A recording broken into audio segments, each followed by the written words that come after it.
Ok, perfecto. Siguen empezando para personas, pero ingresando para personas, pero vamos a empezar para respetar el tiempo. Muy buenos días a todos. Muchísimas gracias por estar aquí. Mi nombre es José Benítez y les doy un caluroso saludo y buenos días en este día de verano. Eh, Muchas gracias por participar en este lanzamiento del Índice de Percepción de la Corrupción del 2022 para Panamá. Muchas gracias también a nuestros oradores. Tenemos aquí a la señora Olga Valdía, directora ejecutiva del capítulo de Transparencia para Panamá, quien nos va a estar hablando de los resultados locales. Pero después también tenemos a dos excelentes oradores, Alonso Llueca para dar un análisis regional y Eyar Lizundia para dar un análisis global. A ambos voy a estar presentándolos y hablando un poquito más de su perfil al momento de darle la palabra. Entonces, sin más, lo que voy a hacer es darle la palabra a la señora Olga para que nos pueda hablar un poco más sobre los resultados de Panamá en esta ocasión.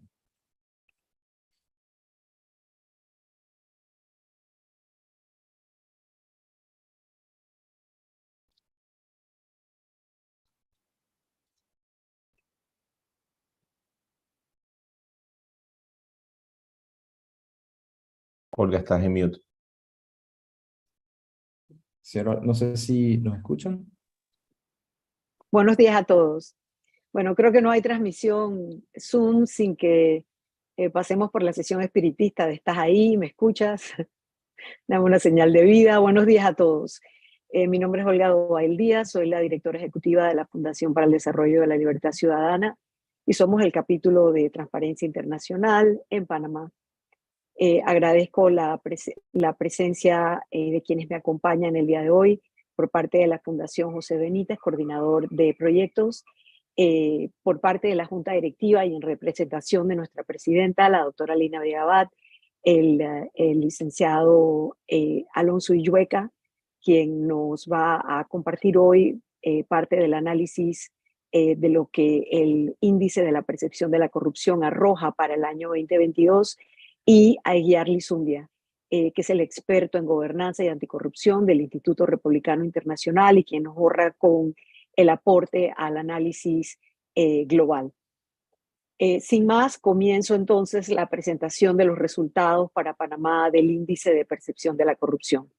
El índice de percepción de la corrupción, acá ven la imagen global, pueden bajar todos los mapas, el contenido, un mapa interactivo en el sitio web de Transparencia Internacional, que es transparency.org, como lo ven en la esquina derecha inferior de la pantalla, o en nuestro sitio web, que es libertadciudadana.org. Panamá quedó situado como el país 101 entre 180 países en el ranking global, con una puntuación de 36 sobre 100, 0 siendo lo más transparente, perdón, 0 siendo lo más corrupto o falto de transparencia, lo más opaco, y 100 siendo lo más transparente o limpio en el sector del servicio público, en el sector público, porque eso es lo que mide el índice de percepción de la corrupción. Como ven, es un mapa de calor y para nosotros en Panamá es malas noticias que nuestra ranking sea 101 sobre 180, pero sobre todo nuestra puntuación de 36 sobre 100. Desde que Panamá fue incluido en el índice de percepciones de la corrupción, que fue en el año 2012, si bien el índice tiene más de 20 años de estarse midiendo, Panamá en sus números arroja que en 3 administraciones diferentes no ha logrado hacer medidas y cambios contundentes que mejoren nuestra capacidad de lucha contra la corrupción, por un lado, y mejoren las estructuras de transparencia e integridad que pudieran darle un alto o prevenir la corrupción. La siguiente. Creo que es importante comentar cómo se construye el índice y sobre todo entender qué es y qué no es. El índice de percepciones de la corrupción se construye a través de 13 fuentes calificadas de expertos. Acá a la derecha pueden ver que para el año 2022, de las 13 fuentes que se consultan, 11 renovaron datos y 2 permanecen con los mismos datos que se utilizaron para el 2021 porque son índices que se publican cada 2 años. Para Panamá, pueden ver las fuentes que construyen la puntuación de Panamá, que son 7 de esas 13 fuentes, de las cuales me gustaría resaltar el índice de Estado de Derecho del World Justice Project y las variedades de democracia, igualmente nuestra capacidad de competitividad que se mide por la unidad de inteligencia de The Economist y también por el Fondo Económico Mundial. ¿Qué mide el IPC? El IPC mide esencialmente la probidad o la transparencia o falta de ella en el sector público. Es muy importante entender que en nuestro país se dan efectivamente circunstancias que son medidas por estas 7 encuestas internacionales y que tienen que ver con temas como soborno, nepotismo, enriquecimiento ilícito, desviación de fondos públicos o de otro tipo de prebendas o privilegios públicos de fondos y recursos que deben ser usados para todos, para el bienestar de toda la ciudadanía, terminan en manos de unos cuantos o en manos de grupos económicos. Hay captura del Estado por intereses o grupos, habilidad del propio gobierno para hacer cumplir mecanismos de integridad existentes, la efectiva investigación y castigo de la corrupción por funcionarios o por servidores públicos, la existencia de leyes adecuadas para la revelación de información financiera y que sean aplicadas correctamente y acceso a la información pública, protecciones legales para denunciantes, periodistas e investigadores.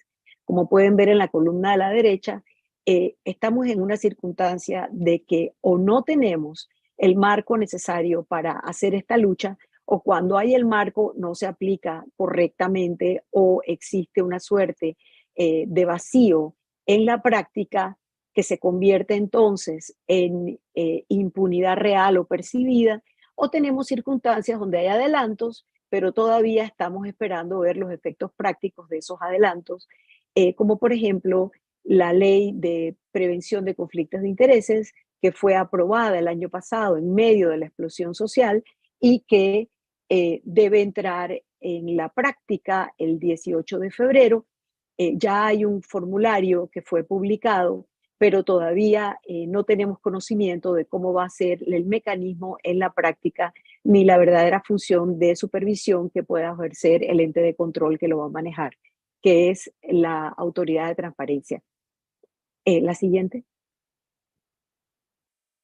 ¿Qué no mide? No mide la corrupción en el sector privado. Realmente este es un tema que tampoco mide el CPI las percepciones de los ciudadanos, ni su experiencia directa de instancias de corrupción. No mide la evasión fiscal tampoco, porque es la evasión de personas privadas o personas que no son públicas, que son las que pagan impuestos.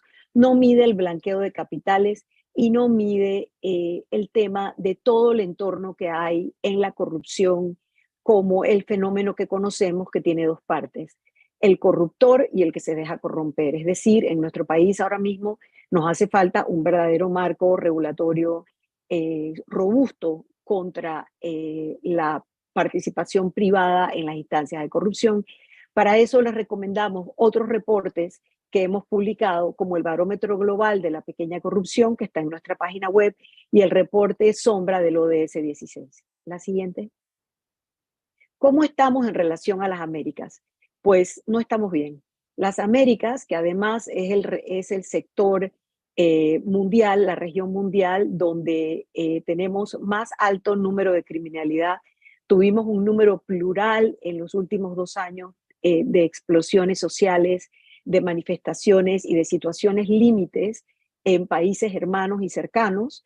Estamos en 36 sobre 100 cuando la media de la región es 43.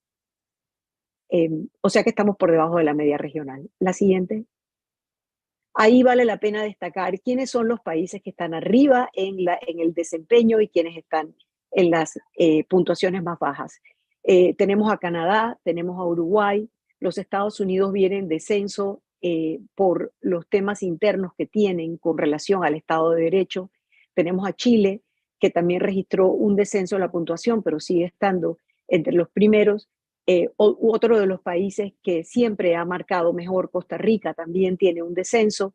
Y en los países eh, que son, o pudiéramos calificar como de sociedades cerradas o sistemas autoritarios, pues tenemos las peores puntuaciones. La siguiente.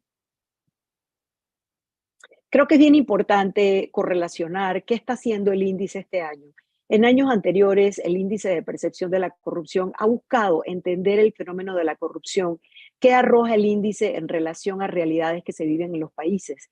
Este año se ha correlacionado el tema de conflictos internos y externos, la paz social y la paz interfronteras y la seguridad de los ciudadanos en los países. Sabemos que la corrupción socava la estabilidad política, social y económica de los países y genera un caldo de cultivo que permite o es más permisivo con los efectos del crimen organizado, y ahí es donde no queda nunca claro o de pronto queda muy claro cuál es el impacto que tiene el crimen organizado en la corrupción de funcionarios y viceversa, porque lo que busca el crimen organizado al consistente y sistemáticamente querer corromper las institucionalidades de los países es poder garantizar la impunidad y su libre manejo. La siguiente. Creo que es importante entonces que miremos la matriz de análisis del IPC 2022 en relación a nuestro país. Sabemos que la corrupción alimenta o crea agravios sociales muy importantes. Los ciudadanos saben, conocen, lo perciben y lo viven en sus experiencias diarias, que los recursos que son de todos no están yendo a una educación digna, a una salud digna. En nuestro país particularmente tenemos elementos límites que ya han probado generar una explosión social y todos tememos que genere mayor aún con el tema gravísimo de la seguridad social. La corrupción además genera oportunidades. ¿Me permite seguir en la anterior, por favor? Genera oportunidades que dan forma a los conflictos y amenaza la paz duradera desde el punto de vista de que el propio Estado, por la corrupción, no es capaz de hacer frente real a las situaciones en algunos países hermanos donde hay conflictos internos, Centroamérica, Colombia, Perú, el mismo Ecuador, Brasil. Allí hay un tema de seguridad nacional con grupos armados locales. Nosotros no tenemos necesariamente esa figura, lo que tenemos es el problema con el crimen organizado, pero también sabemos que cualquier paz social tiene que estar medida por la justicia y la corrupción es el enemigo número uno de la justicia. Además, por primera vez, desde que regresamos a la nueva democracia, las explosiones sociales que vivimos el año pasado, en julio y agosto, no olvidemos, fueron detonadas por una rabia dirigida, un hartazgo social frente al cuadro percibido de corrupción en la conducta de servidores públicos, que después de 2 años de esta dura pandemia hacían gala de lujos inexplicables. La siguiente. Dentro de los análisis que hizo Transparencia, ha medido dos cosas. La capacidad de eh,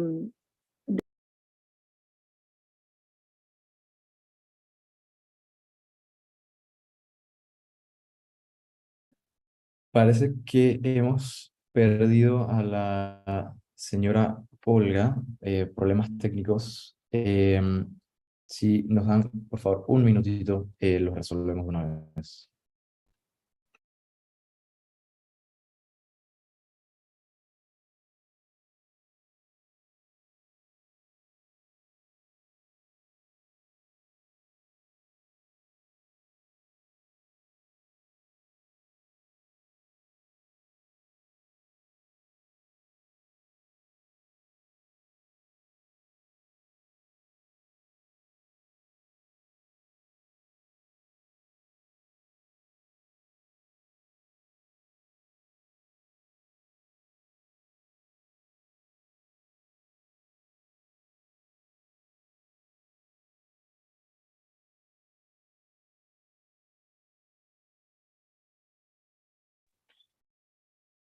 Se le ha caído la llamada, señor Olga. Vamos a continuar con las presentaciones. Le vamos a dar la palabra al siguiente orador.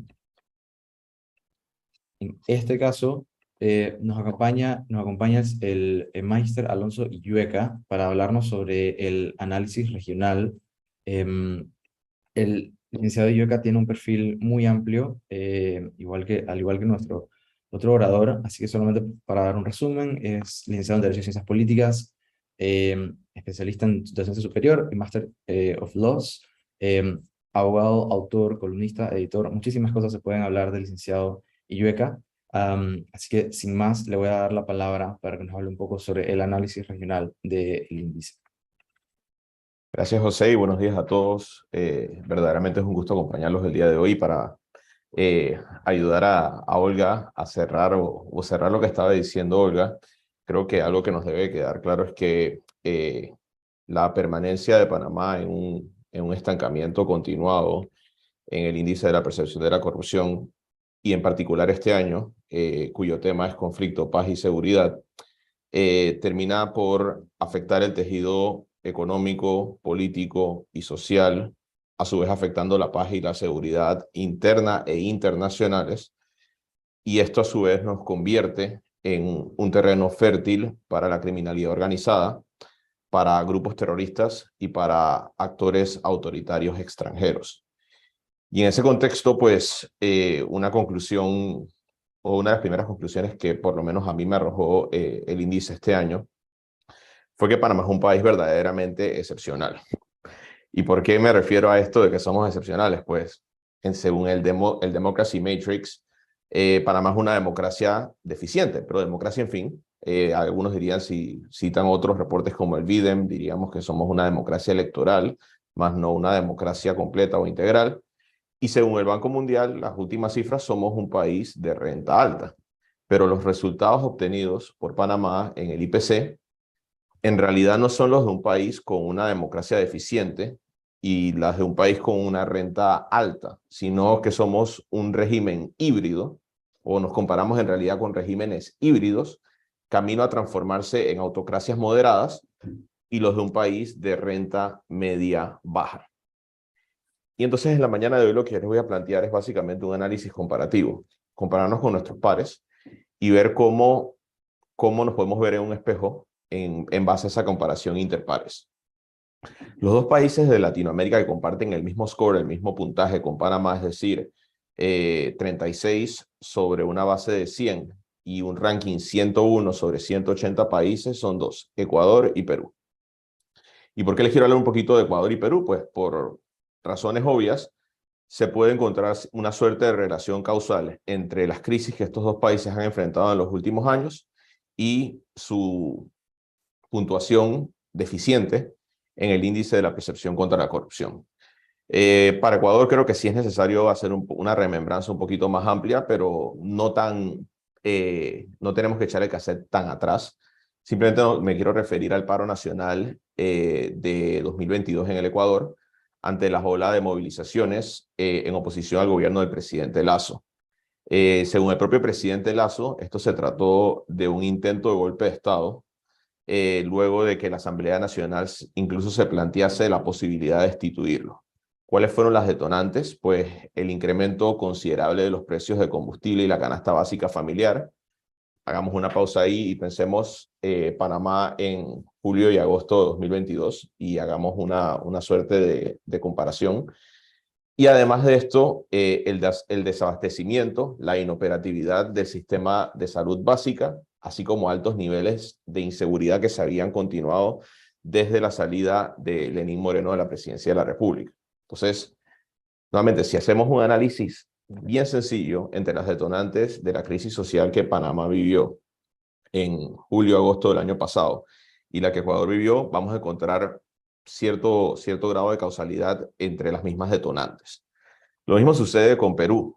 Perú actualmente está viviendo una crisis política, una crisis de gobernabilidad democrática continuada. No estamos hablando del último año. Yo soy de la escuela de pensamiento que se refiere a esto como una crisis de gobernabilidad continuada por los últimos 20 años. que no solamente pasa por la destitución de PPK, la destitución de Vizcarra, la juramentación de Castillo y su posterior destitución, y la entrada al poder del gobierno de Dina Boluarte, sino que también está informada por el hecho de que el expresidente Humala estuvo preso por bastantes años, el presidente Alan García cometió suicidio ante los procesos judiciales que se estaban desarrollando en su contra. El presidente Toledo está esperando la extradición desde los Estados Unidos de América en un proceso legal bastante complejo, y Fujimori está detenido por crímenes de lesa humanidad y lo que muchos catalogarían como un intento de genocidio a través de las esterilizaciones forzadas. Esto todo regurgita o gira en torno al hecho de que el Parlamento ha adquirido a través de una constitución fujimorista un poder político bastante amplio, y un poder político bastante amplio en base a una interpretación errada del concepto de incapacidad moral, que si uno se va a los orígenes de la acepción constitucional, se trataba en realidad de una incapacidad mental manifiesta, no una incapacidad moral bajo una interpretación subjetiva de los miembros del Parlamento. Y esto pues ha llevado a un ejercicio desmedido por parte del poder del Parlamento peruano, que a su vez comparte otra peculiaridad con Panamá, que está entre los parlamentos más opacos de la región, según lo que precisamente desde este espacio y en conjunto con el IRI estudiamos el año pasado, en el año 2021, si la memoria no me falla, en el Índice Latinoamericano de Transparencia Legislativa. Entonces, las comparaciones son odiosas, lo sé, pero si nos comparamos entre nuestros pares regionales, no estamos muy bien. Pero yo no quiero quedarme ahí, quiero compararnos también con nuestros pares a nivel global. Y nuestros pares a nivel global serían Kazajstán, Serbia, Sri Lanka, Tailandia, Albania y Turquía. Y voy a tratar de referirme un minuto a cada uno y ya pasarle de una vez la palabra a Guiar, que de seguro tendrá cosas muchísimo más interesantes que yo que compartirles. En el caso de Kazajstán, nuevamente, no es necesario hacer tanta memoria. Enero de 2022, la crisis política más fuerte que ha vivido Kazajstán en su era reciente, que terminó con una intervención militar de la Organización del Tratado para la Seguridad Colectiva, básicamente una intervención militar de Rusia, y las detonantes fueron los siguientes, y escuchen esto es fascinante. La detonante de la crisis social fue el alza de precios en el gas natural líquido luego del levantamiento del precio límite impuesto por el gobierno de Tokayev. Nuevamente hagamos una pausa ahí, refirámonos a Panamá. Nosotros tenemos ahora mismo un subsidio del combustible. ¿Cuál puede ser la reacción en el momento en que el gobierno nacional decida levantar ese congelamiento en el precio del combustible? Esta crisis social fue muchísimo más compleja que esto. Por supuesto, también incluyó la exclusión del Consejo de Seguridad de un expresidente, que era el señor Nazarbayev, y terminó con un saldo de 227 muertes y más de 10.000 detenidos, así como una intervención militar por parte de una potencia extranjera. Vayamos a Serbia. Serbia, según datos del Freedom House, pues tiene una situación política bastante delicada, pues el Partido Progresista Serbio, de un corte netamente autoritario, ha llevado a la erosión de los derechos políticos y las libertades civiles en Serbia, así como la persecución de la libre prensa, la oposición política y las organizaciones de sociedad civil. Más recientemente, Wagner Group, el grupo de mercenarios rusos, se encuentra actualmente reclutando mercenarios serbios para librar su guerra de agresión en contra del pueblo ucraniano. La relación entre el presidente Vučić y Vladimir Putin es marcada, tanto así que básicamente Serbia le ha dicho a la Unión Europea que no quieren nada que ver con sus sanciones y ha procedido a comprarle gas natural a Rusia. Y también está la sombra de una posible invasión, agresión y crímenes de lesa humanidad, así como genocidio en contra de Kosovo, según la República de Panamá, un estado soberano. Otro caso paradójico es el de Sri Lanka. Nuevamente, Sri Lanka no quiero entrar mucho en sustancia. Todos vieron las imágenes de Sri Lanka en los noticieros del año pasado, cuando entraban a la casa del jefe de Estado, un grupo de manifestantes a hacerse de todas las riquezas que este gobernante había explotado del pueblo de Sri Lanka, una crisis económica que estuvo informada por malos manejos económicos, todo esto también informado por la relación de Sri Lanka con China y lo que se podría entender como un cambio de deuda por capital social o acciones entre Sri Lanka y China. Tailandia es otro país complejo que tiene una crisis política muy informada por cortes autoritarios y corruptos. Las protestas de 2020-2021 son la última expresión de esto. Luego el golpe de Estado de 2014 Tailandia no ha podido mantener una forma de gobernabilidad sostenida en el tiempo, a pesar de contar con una monarquía constitucional. Y precisamente la última explosión se debió a la expansión de prerrogativas por parte de la monarquía, la regresión económica y democrática luego del golpe de 2014, la disolución de los partidos políticos, autoritarismo y el ejercicio de una democracia liberal, así como una marcada discriminación en contra de la población LGBTI, la corrupción y el impacto económico de la pandemia. El penúltimo caso es el de Albania, y el de Albania me voy a referir únicamente a la crisis política generada por escuchas telefónicas. Nuevamente eso nos suena un poquito a los panameños, y las presiones políticas para que se ejerciesen votaciones parlamentarias favorables al partido de gobierno entre 2019 y 2021. Pero además de esto tenemos esquemas marcados de corrupción y la participación del crimen organizado dentro del gobierno. Esto es lo que a lo mejor ella puede expandir un poquito más que yo, el tema de la cleptocracia.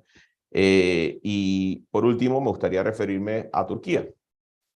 Turquía, como todos ustedes conocerán, es uno de los casos más emblemáticos de una autocracia del siglo XXI, donde el presidente Erdogan tiene marcadas relaciones comerciales con las élites económicas del país, tanto así que su yerno es una de las personas más involucradas en las contrataciones con el Estado, y estamos hablando nuevamente de una autocracia ya materializada en la práctica.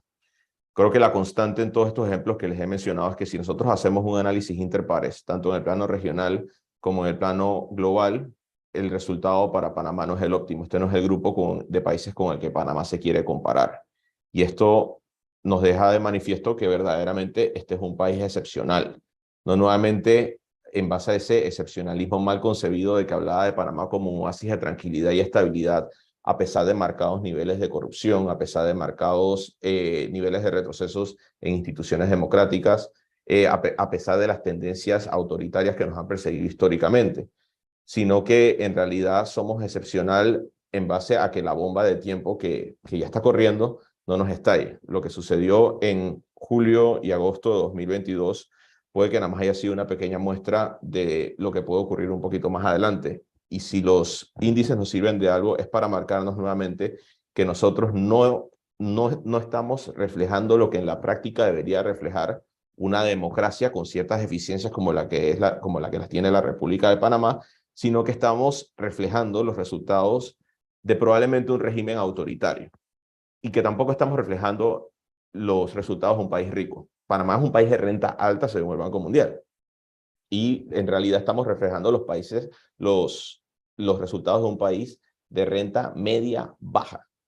Y esto yo creo que de veras sí nos da a entender que ese denominado excepcionalismo en realidad puede entenderse como una manifestación de un ticking time bomb, de una bomba de tiempo, y que ojalá no entremos en esa realización más tarde que temprano. Gracias. Muchísimas gracias al licenciado Alonso Illueca por su perspectiva en el análisis regional. Definitivamente bastante preocupante el contexto panameño, que ojalá se puedan tomar medidas correctivas para que no estalle esa bomba.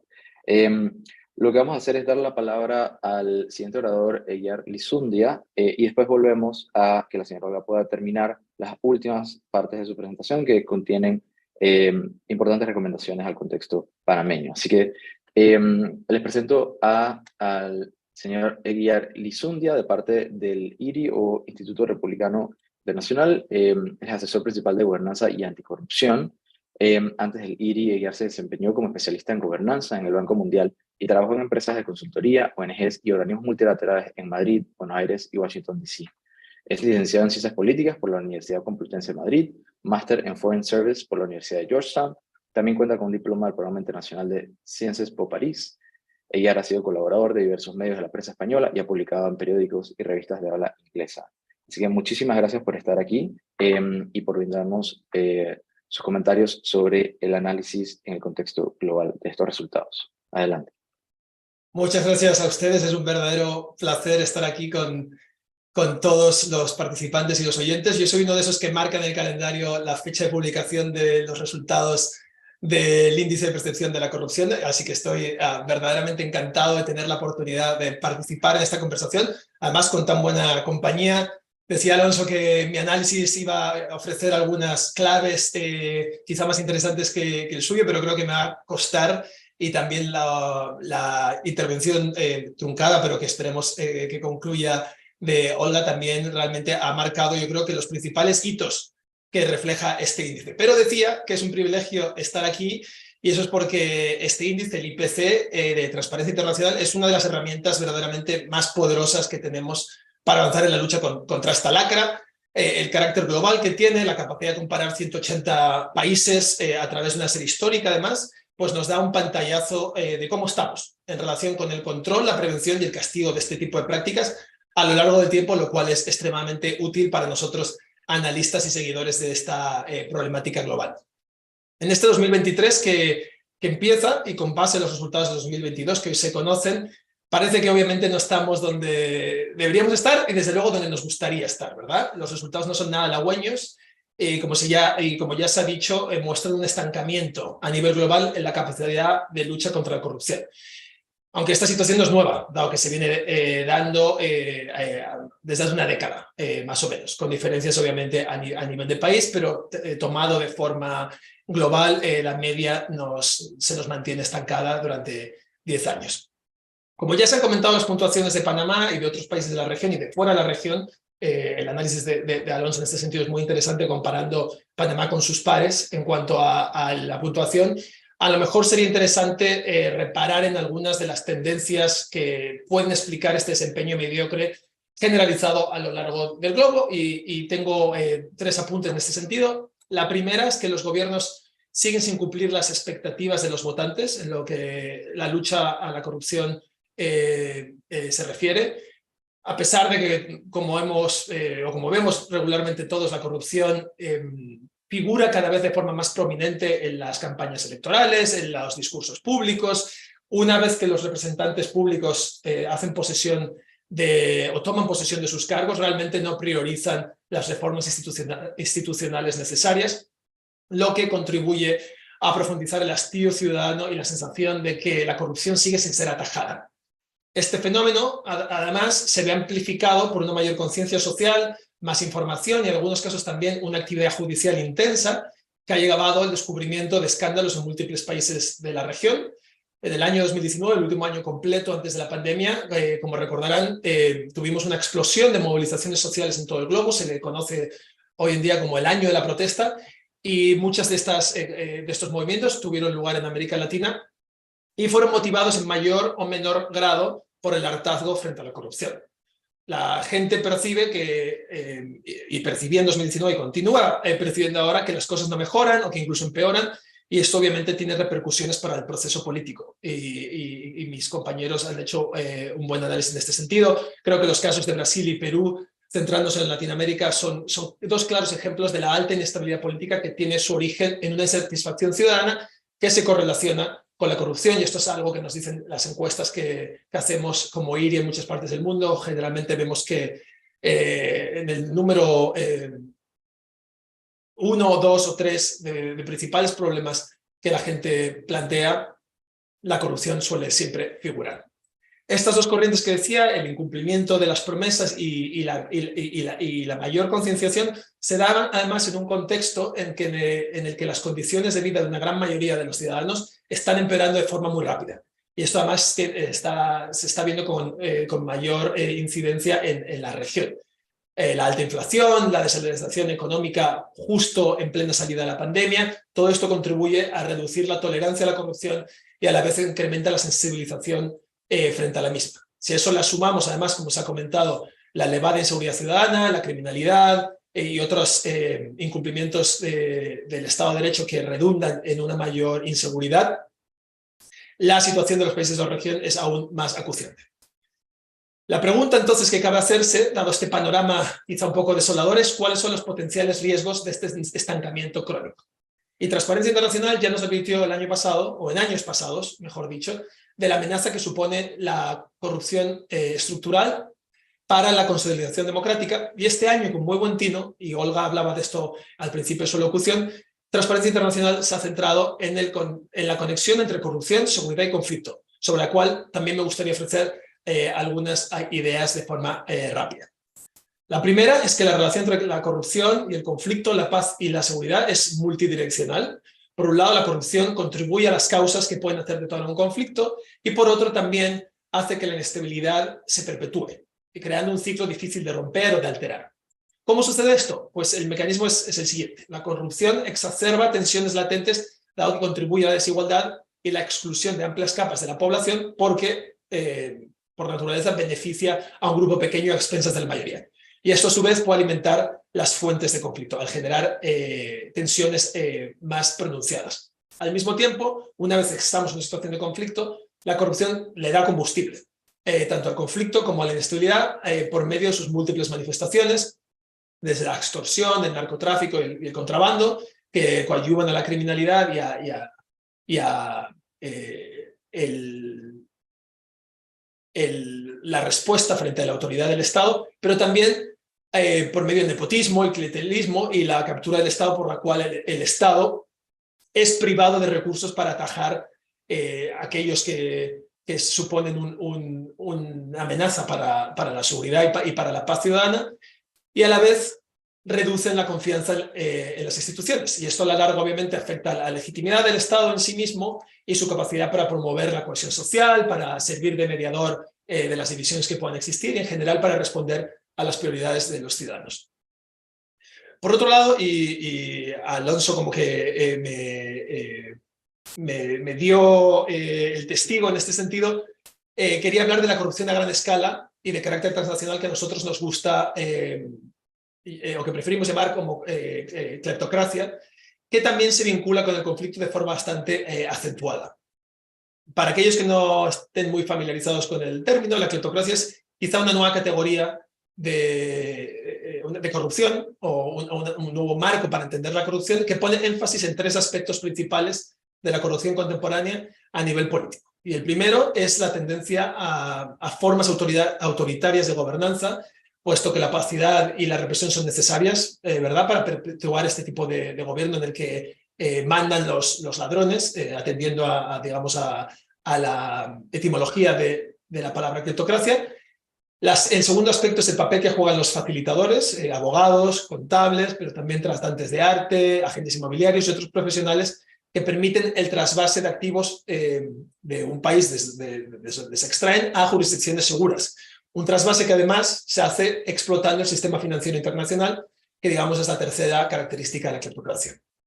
Entonces, definida la cleptocracia, hay dos maneras principales en las que ésta se relaciona con el conflicto, y esto lo hemos visto de forma muy lamentable desplegado en relación con la invasión de Ucrania por parte de la Rusia de Vladimir Putin, aunque obviamente no solamente allí. Y en primer lugar, es que la cleptocracia limita la capacidad de las élites para influir en el gobierno y para servir de contrapeso. Como ustedes saben, la cleptocracia o los cleptócratas se rodean de afines al régimen que dependen de este para supervivencia, puesto que se benefician de un acceso privativo a actividades económicas ilegales o donde no existe la competencia, y esto les permite extraer rédito económico independientemente de cómo marche la economía. En paralelo, estos individuos, estos afines a los cleptócratas, que pueden ser individuos o grupos, mantienen los activos que roban de los ciudadanos y de sus legítimos propietarios de un país en otras jurisdicciones donde suele existir el secreto bancario o donde tienen una seguridad de que sus activos van a mantenerse de forma secreta. Como también además tienen la capacidad de huir a estas jurisdicciones a través de visas doradas o de conexiones con regímenes autoritarios o híbridos, su relación con el mercado local del que sacan los recursos en realidad es de independencia. Extraen los recursos de ahí, pero no les importa cómo marcha la economía porque tienen un acceso privativo o en situación de no competencia. Esta autonomía que tienen con respecto al mercado local, a su vez, reduce los incentivos que estas clases político-empresariales, podemos llamarlas, tienen para enfrentarse al poder, ya que es el acceso al poder del que depende su propia posición económica. Entonces, la paradoja es que siendo independientes de la marcha de la economía del país, dependen de forma total de su acceso al poder. Así que cuando hay una decisión de ir a la guerra, en el caso de Rusia, por ejemplo, o desplegar violencia de cualquier otro modo, que quizás es una situación más relevante para la región. Pocas de estas élites tienen la capacidad de resistir o oponerse, lo que le da vía libre, digamos, a la agresión cleptocrática. Y en segundo lugar, la corrupción sistémica que caracteriza a las cleptocracias también puede hacer que la violencia se perpetúe. Y esto es precisamente por la propia corrosión de las estructuras del Estado que traen consigo las prácticas cleptocráticas. Esto de nuevo se ha visto de forma evidente en la invasión de Ucrania, donde muchos analistas han argumentado que el pésimo estado de mantenimiento del material bélico ruso quizá podría haberles negado una victoria temprana, que a la postre podría haber acabado el conflicto de forma más temprana, lo cual es obviamente no un escenario que sea deseable, pero sí que ilustra la relación entre la corrupción y el ciclo de conflicto, que es algo que Transparencia Internacional ha destacado en el lanzamiento de este informe y creo que es vital y muy importante recalcar. Para concluir, y por no dibujar un cuadro totalmente pesimista, me gustaría destacar solamente dos conclusiones que podemos sacar del índice, pero en general del estado de la lucha contra la corrupción a nivel mundial, y que a mí, por lo menos, me induce cierto optimismo, si bien obviamente moderado. En primer lugar, diría que, o resaltaría la concienciación ciudadana contra la corrupción.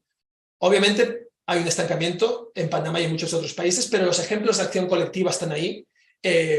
Y esto es porque proporciones muy estimables de las poblaciones de nuestros países son plenamente conscientes del alcance de los efectos nocivos de la corrupción y quieren hacer algo al respecto. Y en este sentido me gustaría hacer una mención a Transparencia Internacional por toda su labor de incidencia, que creo que es innegable en la influencia que ha tenido en estos movimientos de acción colectiva en todo el mundo. Y por otro lado, creo que estamos asistiendo a una reactivación, a lo mejor, de la lucha global contra la corrupción. Creo que buena parte de la comunidad internacional ha comenzado a tomarse en serio el problema de la cleptocracia o de la corrupción transnacional, y obviamente esto tiene que ver con la invasión de Ucrania por parte de Rusia y las sanciones que hemos visto sin precedentes y con todas sus limitaciones son prueba de ello. Y me gustaría aquí destacar que no solamente se está limitando a los oligarcas rusos. Justo hace 2 semanas, como todos sabrán, panameños, el Departamento de Estado sancionó al expresidente Ricardo Martinelli, proviene de la entrada a Estados Unidos, y esto es debido a su participación en actos de corrupción a gran escala. Por otro lado, se ha anunciado que esta no será la última designación en el país y obviamente destacar que este tipo de sanciones han afectado a gobernantes y exgobernantes de múltiples países. Pero, de nuevo, son prueba de que hay un interés creciente a nivel internacional por atajar la impunidad y por dar cara o hacerle frente a la corrupción. Con esto concluyo. Lo último que quería decir es que eventos como el de hoy contribuyen a que esta acción global continúe en movimiento y realmente nos interpelan a seguir buscando formas de controlar la corrupción y salvaguardar la paz, la estabilidad y la democracia, que como diría obviamente es nuestro principal objetivo. Muchas gracias de nuevo y te devuelvo el micrófono, Pepe. Muchísimas gracias, señor Eguiar Lizundia del IRI. Muchísimas gracias también por terminar con algo de optimismo. Siempre es bienvenido. Lo que vamos a hacer ahorita es darle la palabra nuevamente a la señora Olga para que pueda terminar su presentación. Ya estamos al final también de esa presentación. Así que quiero recordar a todos los participantes que pueden utilizar el chat para dejar cualquier pregunta que tengan. Y vamos a estar recogiendo esas preguntas y al final vamos a dedicar unos minutos a una sesión de preguntas y respuestas. Así que estoy compartiendo justamente la presentación de la señora Olga, así que por favor adelante para terminar. Muchísimas gracias. Buenos días nuevamente. Gracias por la paciencia. Bueno, creo que es inevitable estos temas de las conexiones y que se cae el internet y tal. Creo que es importante y estoy contentísima. Ha sido fortuito el hecho de poder concluir la presentación después del análisis de Alonso y el análisis de Eguiar, porque precisamente en el reporte de Transparencia Internacional que pueden encontrar tanto en transparency.org como en nuestro sitio web en Libertad Ciudadana, van a ver 2 matrices de análisis, una que tiene que ver con la relación entre el nivel de corrupción de los países y su tendencia hacia el conflicto, armado en temas como los que hemos tratado y se han tratado más a profundidad por Alonso y por Eguiar, y el tema que les presento el cuadro y les indico dónde está Panamá y cuál es su índice de resiliencia o resistencia al crimen organizado. Resulta que Transparencia Internacional ha podido correlacionar con comparando dos datos. Uno es el índice global del crimen organizado con la puntuación de resistencia y el índice de percepción de la corrupción. Y la correlación es que a menor capacidad de pelear contra la corrupción, a más corrupto es el país, también menor es su capacidad de resistencia al crimen organizado y a los cuadros delictivos. Nosotros estamos ubicados en una escala que iría de 1 a 10, estamos ubicados en 4.83, es decir, menos de la media. Nuestro índice está a la media y a la baja cuando vemos comparado con años anteriores.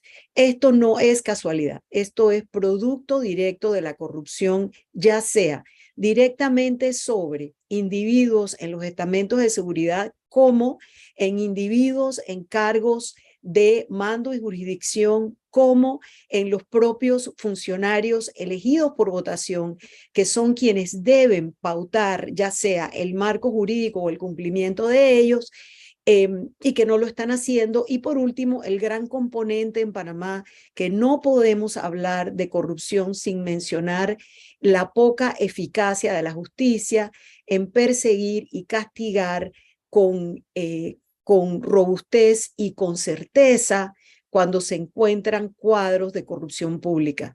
Y no estamos hablando, como mencioné, del sector privado, que debe llevar su propia regulación y su propio castigo.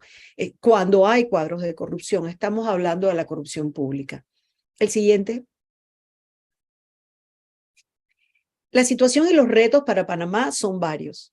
Desde el 2012 no hemos remontado, subimos a un punto, bajamos un punto, subimos un punto, bajamos un punto. Realmente eso no es estadísticamente significativo para decir que Panamá ha tenido mejoras reales o impactos reales en estos aspectos de la corrupción que sabemos que nos están minando la convivencia social y la paz del país. La institucionalidad democrática, es decir, la capacidad de las instituciones de trabajar con apego a la ley, la división de poderes, el control que deben ejercer las entidades de control sobre esos estamentos del Estado. Recientemente hemos tenido un retroceso grave con la nueva ley de la Contraloría, de manera formal, un retroceso en la capacidad de la investigación y la lucha contra la corrupción desde el marco de vista primero de la investigación y luego de la judicialización de los casos. Las estructuras de transparencia y rendición de cuentas que puedan prevenir la corrupción, la investigación castigo de las instancias de corrupción que se descubren, el pobre desempeño de las propias instituciones de control, el marco jurídico de la lucha contra la corrupción y el impacto del financiamiento de la política en la integridad del sistema electoral a través de cuadros clientelistas y captura de funcionarios a intereses económicos. Estos son los retos, este es el problema que tenemos. Y estas son las recomendaciones para, no para todos, pero parte de esos problemas. Primero, por supuesto, reforzar los controles y equilibrios para promover la separación de poderes. Hay un dicho que dice, poder concentrado es poder abusado. Eso en cualquier democracia, en cualquier país con Estado de Derecho se evidencia. Compartir la información pública y defender el acceso a ella, porque estamos teniendo un retroceso formal por parte de instituciones múltiples y funcionarios que no entienden que publicar la información que es de naturaleza pública no es una dádiva del Estado, es un derecho de la ciudadanía. Limitar la influencia privada, es decir, captura del Estado a través de grupos económicos y generando más mecanismos abiertos para la toma de decisiones, y combatir las formas transnacionales de corrupción. Se mencionaron ya varios ejemplos de lo que ha estado pasando en el país. Por supuesto, no se puede dejar de mencionar en las formas transnacionales de corrupción el rol oprobioso que ha tenido Panamá en mover flujos y capitales, productos de sobornos internacionales, en el caso de Brecht, tanto localmente, es decir, sobornos locales que fueron pasados a otros sistemas bancarios, como es el caso del soborno y el lavado de dinero confeso por parte de los hijos del expresidente, como del rol que jugó Panamá en otros países y otras legislaciones cuando Odebrecht tenía activa su caja 2 en Panamá. Tenemos que ver también múltiples casos de conflictos de intereses por parte de funcionarios, de ministros, y que no se logran prevenir porque no se hacen cumplir lo que debería ser de absoluta naturaleza privada y no debe entrar nunca en las decisiones de lo que es público. Quiero terminar también con una nota positiva, y es que efectivamente comparto la noción de que primero para los panameños la corrupción ha vuelto a tomar protagonismo en el sentido de poder advertir lo que nos cuesta.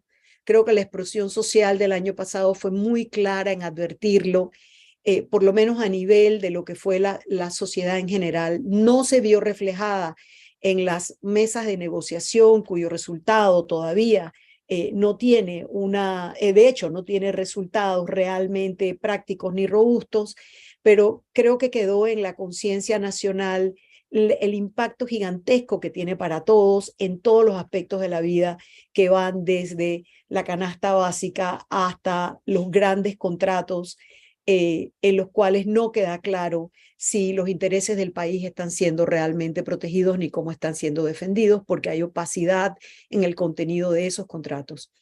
En fin, que la población panameña está atenta, que estamos en el año preelectoral, que es muy importante la decisión que vamos a hacer como panameños con nuestro voto y que debemos todos estar conscientes y vigilantes de que si no rompemos el ciclo clientelar, vamos a tener más de lo mismo, igual que hemos tenido más de lo mismo en las 3 administraciones que preceden a este índice del 2022.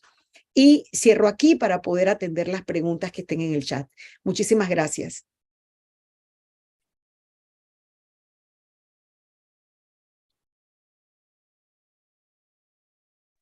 Muchísimas gracias a la señora Olga Valdía por terminar su presentación y con esas recomendaciones muy puntuales. Tenemos algunos comentarios en el chat, particularmente una pregunta del señor Enrique de Barrio.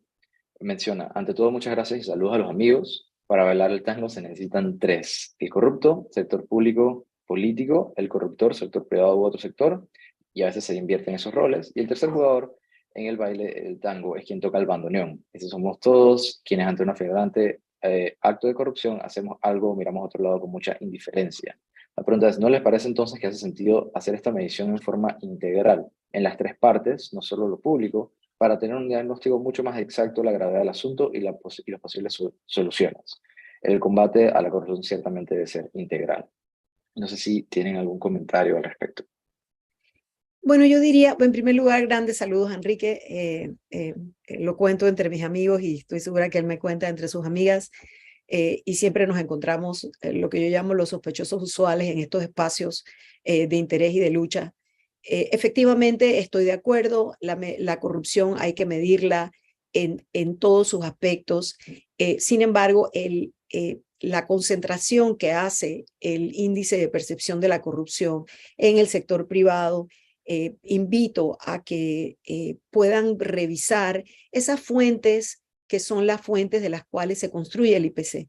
Hay mediciones internacionales como por ejemplo el índice de la revista The Economist, el índice de inteligencia de la revista The Economist, mide con bastante certeza donde estamos medidos nosotros, parte del tema del sector privado, también los índices del World Justice Project, que mide el tema de la justicia y el impacto sobre el sector privado. A su vez, existen otros índices que miden la parte del sector privado. Siendo Enrique un líder en el sector privado, creo que realmente nos hace falta esa parte Quiero felicitar también desde este espacio a los pronunciamientos certeros que está teniendo la Cámara de Comercio y ha tenido en estos últimos meses. En su comunicado del domingo, por ejemplo, antes de ayer, hablaban de que no puede existir un Estado de Derecho sin una verdadera participación de una justicia eficaz. Esas son partes que son importantísimas medir. Creo que la propia Cámara de Comercio tiene mediciones nuevas, como Panamá Cuéntame, que están haciendo algo de lo que queremos ver. Creo que no todos los índices pueden ser todo para todos. Creo que esa construcción triple hay que medirla desde distintas partes, y entre las mediciones locales ya estamos viendo mediciones como el barómetro, como el barómetro, el Latinobarómetro, quiero decir, que ha medido cómo sienten los panameños acerca de del Estado de Derecho, de las democracias y de la corrupción. Lo mismo algunas instituciones locales, y creo que efectivamente debemos apostar a lograr la triple medición desde diferentes ángulos.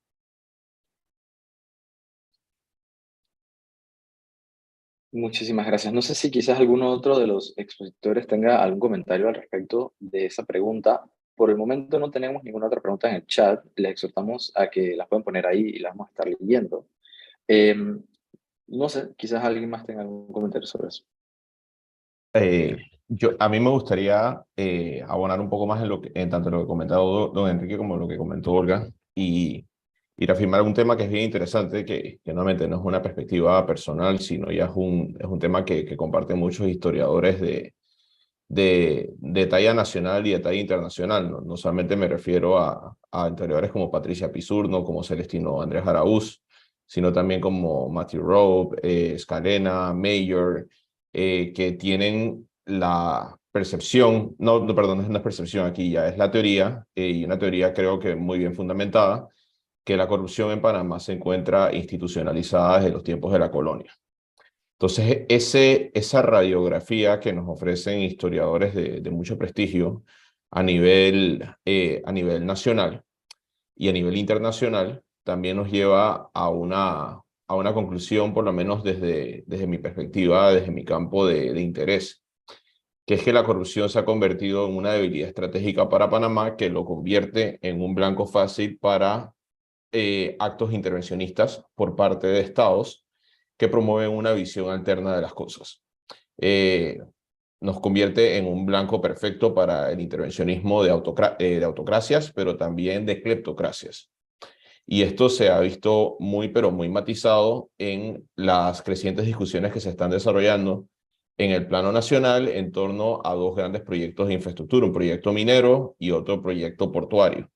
En ambos se puede ver de una u otra manera un grado de intervención por parte de actores autoritarios extranjeros o, en todo caso, por parte de cleptocracias dentro del plano nacional en una situación que en teoría debería ser privativa de un debate nacional. Y en ese contexto, esas actividades injerencistas han dado en la médula de lo que mencionaba don Enrique cuando hizo el comentario. Hablaba de qué sucede con nosotros como población, dónde entra la sociedad civil, dónde entra la población en general para hacer respuesta a esta situación que es bastante grave. De una u otra manera, eso se encuentra pero muy matizado en el hecho de que yo soy de la teoría y me gustaría en esto tirarle la pelota y guiar que Panamá, ante esa realidad de que tenemos la corrupción institucionalizada desde tiempos de la colonia, ya hemos sido objeto de una operación de captura de la élite relativamente exitosa por parte de cleptocracias y por parte de actores autoritarios extranjeros que de una u otra forma nos impiden tener un rol un poquito más beligerante. Estoy hablando como colectividad, no desde la perspectiva de sociedad civil, ante situaciones de corrupción a gran escala, pequeña escala, o de cualquier manera una corrupción que parece ser una línea constante en el tiempo que va de la mano con la línea del Estado panameño, incluso que antecede la línea del Estado panameño.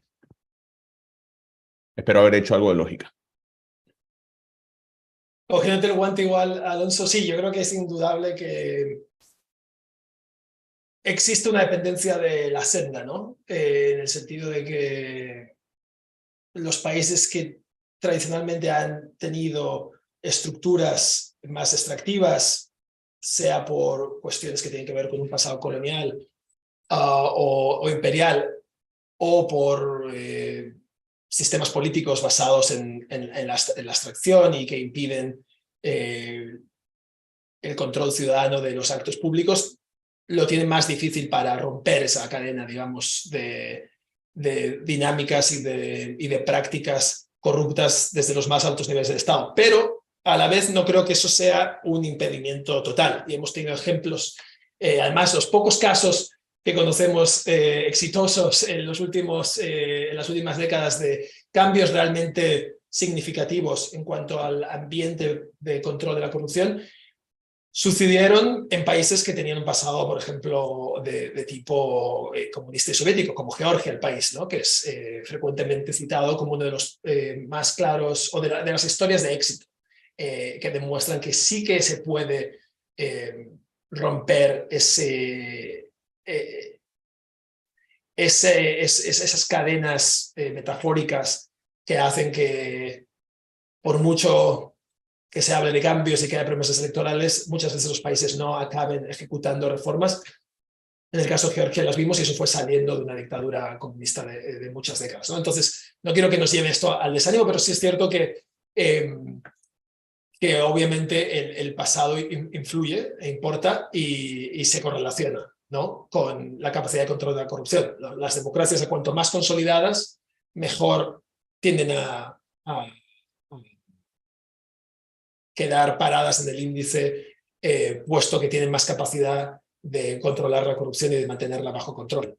Entonces, estar de acuerdo contigo, pero haciendo ese énfasis en que sí que es posible, en cierto modo, con voluntad política, con a veces una conjunción de determinados factores que hacen que el momento sea idóneo, hacer cambios significativos que cambien esa dinámica que parece permear el Estado, no de forma completa, pero a lo mejor, y esto es una cosa que hemos visto en nuestro trabajo, en determinados sectores. Y eso es lo que nosotros solemos recomendar en cuanto a cómo encarar la corrupción. Muchas veces hay que buscar cuáles son las áreas donde puede haber ciertos funcionarios, ciertos actores que estén comprometidos y que tengan la capacidad operativa de introducir unas reformas que luego vayan cogiendo forma y que con el tiempo puedan influir a otras partes de la administración. Entonces, simplemente anotar eso, pero estoy de acuerdo contigo, Alonso. Me gustaría hacer un comentario adicional y tiene que ver con el tema de cuál es el rol de la ciudadanía, el tercer rol, porque tradicional, además es una imagen muy clara, ¿no?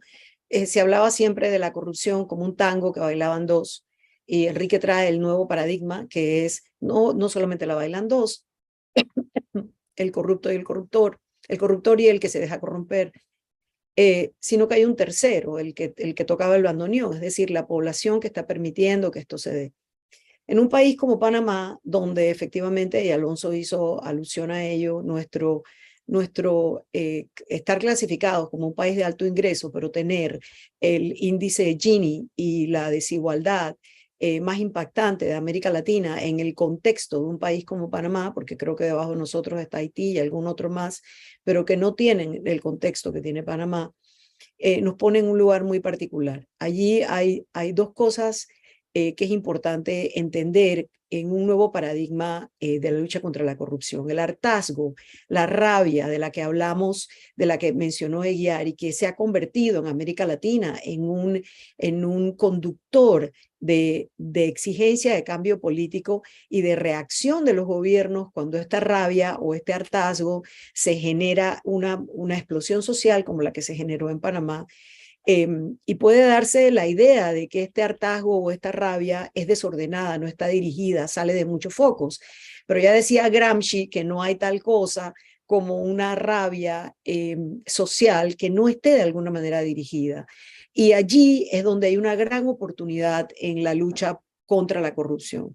Y es entender qué papel juegan los derechos humanos, tanto civiles como sociales, en los impactos que la propia corrupción tiene en el modelo de democracia que vivimos.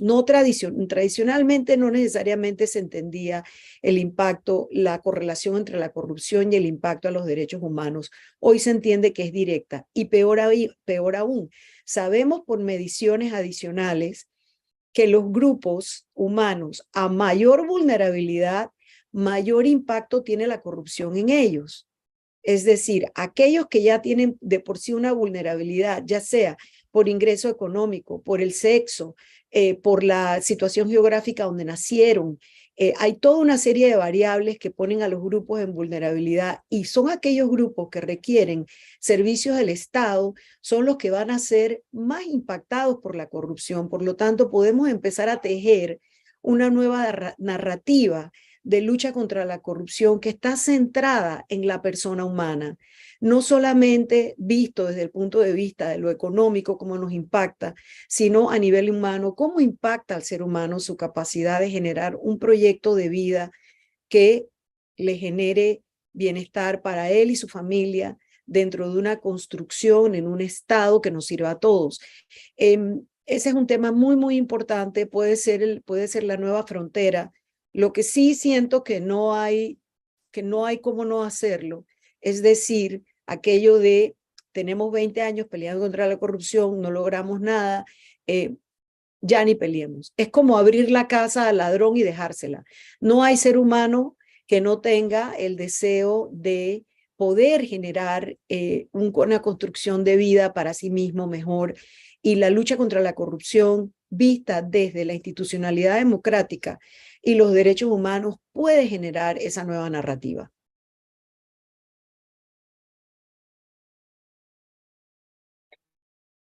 Entiendo que no hay más preguntas en el chat, Pepe. Correcto, por el momento no hay preguntas. Creo que podemos ir cerrando la sesión. Muchísimas gracias a todos por participar. Muchísimas gracias a nuestros oradores, Alonso Illueca, Yarly Zundia y el señor Olga Valdía. Si desean saber más sobre este índice, pueden visitar la página web de la Fundación, libertadciudadana.org, o también transparency.org, que es la página web del secretariado, y ahí pueden descargar el reporte. Así que, sin más, muchísimas gracias. No sé si señor Olga, si quiere cerrar, veo que quiere decir Solo algo. añadir que en ambos sitios, en el sitio web de Transparencia Internacional y en el nuestro, van a encontrar recursos para medios de comunicación. Tenemos comunicados de prensa, mapas que son descargables en varios formatos. A lo que les interese, pueden ir a la página web de transparency.org. Hay un mapa interactivo muy interesante. Y tenemos distintos recursos para que los medios de comunicación puedan hacer su propio análisis, ver nuestro análisis y bajar todos los materiales que tenemos a disposición de ustedes. Y muchas gracias a todos por acompañarnos hoy. Perfecto. Muchas gracias. Muchas gracias a todos. Que tengan una feliz mañana, feliz día. Hasta luego.